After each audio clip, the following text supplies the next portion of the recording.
I'm 16 years old. My mom walks into my bedroom. She says that she's worried about me. She says that I need to start eating. And then she bursts into tears and starts crying uncontrollably. And the reason she's crying is because she's seeing her youngest girl, her youngest daughter, disappear in front of her. Now, my mom never cries. And seeing my mom so upset, in that moment, something breaks open inside of me.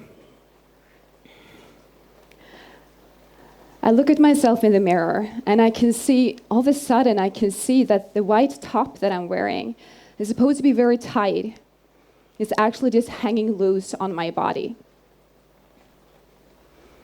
Now, I've lost 15 kilos in a very short time.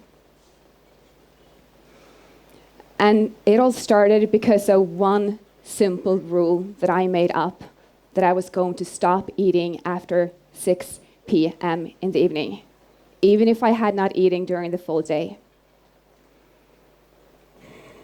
Now, this just became one out of many rules that I made up so that I could control my weight, so that I could look good.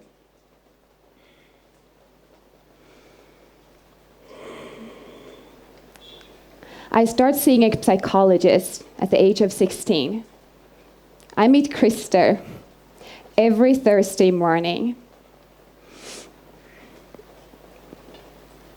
And he shows me, he made me understand the enormous power that my mind have over my reality. Not only how I perceive myself, but how I perceive others and my entire world. And I become probably the most dedicated 16-year-old girl ever that just wanted to learn and grow and heal from within. Looking back, I ask myself, why did that happen? How did that start? And I realized that I started to pay a lot of attention to what others were doing, how I thought I should look, what I should do. And all that I really, truly wanted was just to be loved, seen, and heard for who I truly was.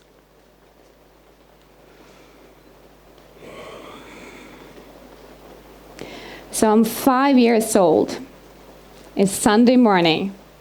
I'm with my parents in this huge furniture store, but I'm lost.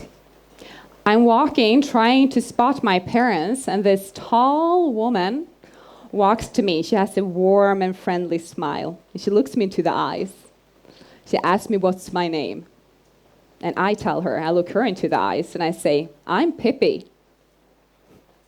Now, just to be clear, my name is Nathalie. But in that moment, my mom and dad instantly knew that it was me. Because who I thought I was and who I wanted to be growing up was Pippi Longstocking. Some of you are smiling. So for those of you who don't know, Pippi Longstocking is the main fictional character of a series of children adventure stories that pretty much every young girl in Sweden either read or watched. Now, Pippi Longstocking, she's different. She definitely does not fit in at all. She has this adventurous spirit. She even has a big bag of gold coins in her attic. So this little girl is financially free. She gets to live the life she wants. She can design the life that she truly wants. Growing up, this little girl, she was my hero. I believe that Pippi have a powerful connection to her heart's voice, which I believe is an energy that we all can tap into. It's a pulse of the universe. If we just decide to tune inwards and fully listen. And when I was 16 years old, looking at myself in the mirror, I could see that I completely had lost my connection to my heart's voice.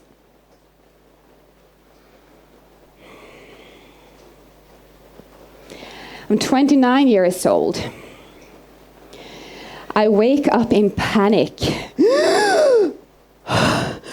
My heart is beating like this. I'm drowned in sweat, and I look at the clock. It's 3 a.m. again. I'm having another anxiety attack, and this has been going on for weeks. I'm shit scared, and I don't know what to do. I walk to my bathroom. I flush cold water into my face. And the reflection of who I'm seeing, myself, makes me sad because I don't recognize myself. My skin is telling me that I'm not feeling well. I don't look healthy. I look quite sick. But instead of listening, I get myself together.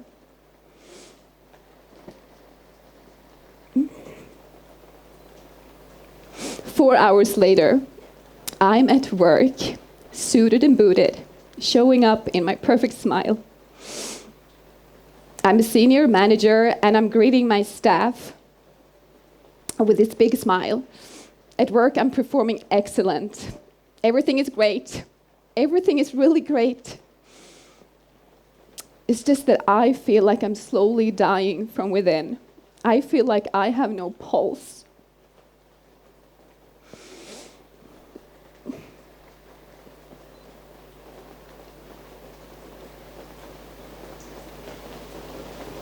I can and I will. I can and I will. I can and I will.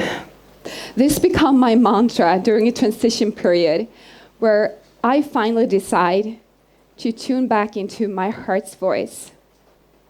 I decide to quit my job. I decide to sell pretty much everything that I own so that I can put on my big backpack again and go travel the world, because that's all my heart wants to do.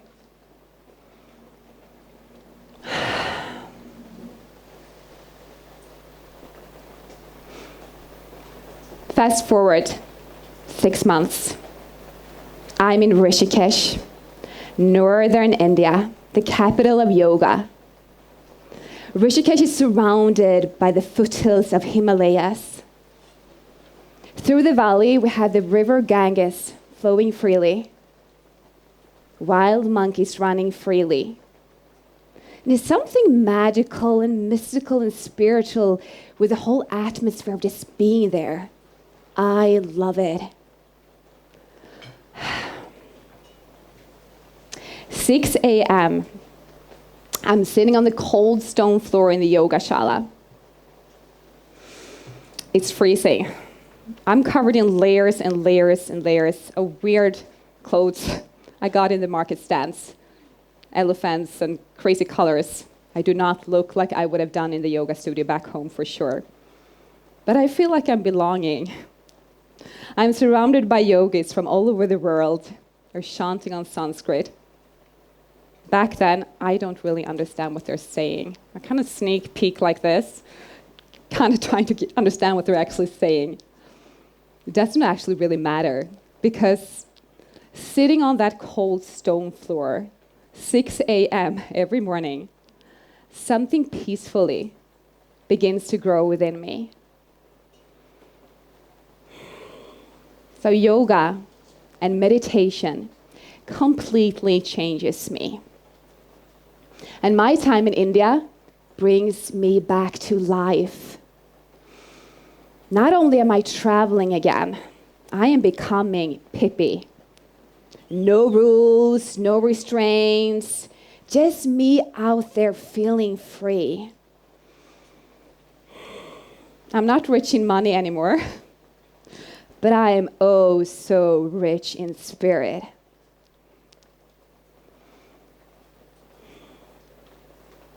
I get to see the ancient temples of Angkor Wat in Cambodia. Sit in hours to talk with the locals on the countryside. I get completely lost in the wild, lush jungle or rainforests of Borneo. I dance under the stars, under the full moon on the beaches in Thailand.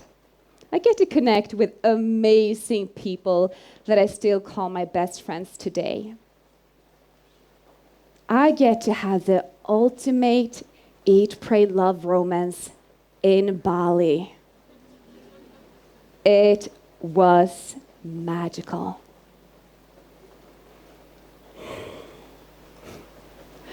My journey of following my heart's voice has been littered with ups and downs. I can't even begin to share all the mess that I've experienced. It's not a linear path. I've fallen down more times than I can even begin to tell, but I always brought myself back up. Things go sideways. During my travel adventures, lost my luggage more than once. I got robbed. Of course, I got the parasites in India a couple of times. And the amazing Eat, Pray, Love romance, 3 years later, painful, painful heartbreak. My heart cracks wide open.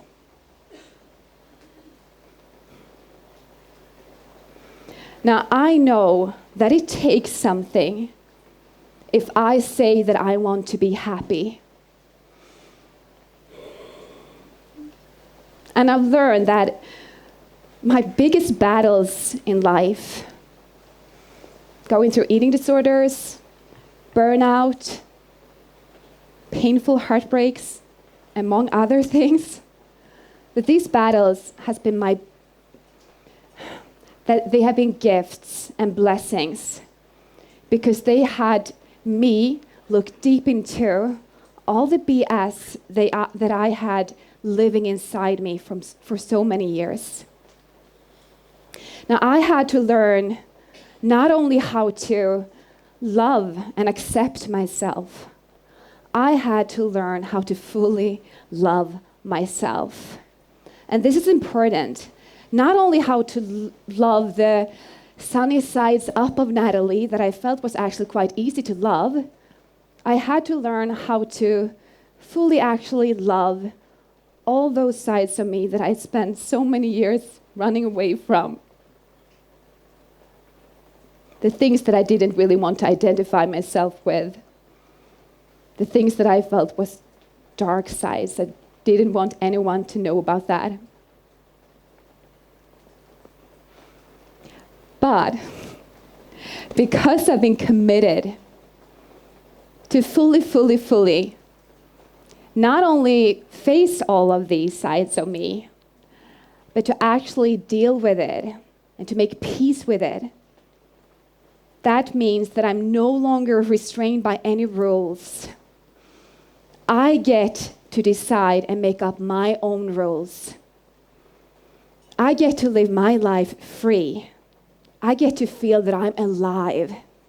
I get to create success. I get to define success and happiness on my own terms.